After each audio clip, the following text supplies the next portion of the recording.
Welcome to the Hungaroring here in Hungary for round 10 of the PSF1 Championship. We're going to go for a lap now. Sorry, there's no sound. I did forget to mute my mic, so we've got all that over it. Anyway, coming to the last corner, you want to carry as much speed as you can through here to improve your straight line speed down the straight.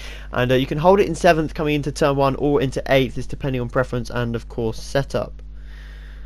So now coming down to turn 1, hard on the brakes into 3rd gear, try and get a little bit of inside curb, nice and early upshift into 4th to try and prevent any wheel spin. Try not to clip the outside curb if possible through a little kink there, and down into turn 2, into 3rd or 4th gear again, depending on preference. It just depends really on your tyre wear, etc. in the race.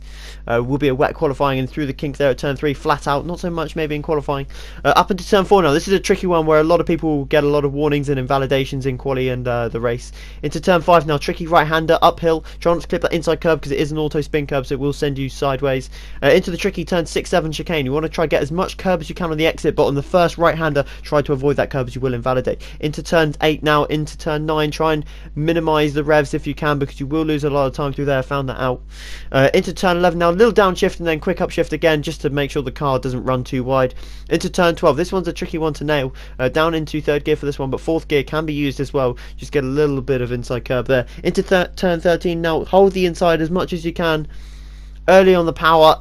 Up into turn 14 now, try and take a little bit of a wider entry so you can just improve that exit out of the corner onto the start finish line, and that is a 1:16.8 around the Hungaroring in Hungary. So we've only got a few races left now of the season, and I hope you guys have a good weekend. Of course, wet qualifying for all, so it should spice things up for the race a little bit, but for now that's it, and we'll see you next week in Monza, Italy, so stay tuned.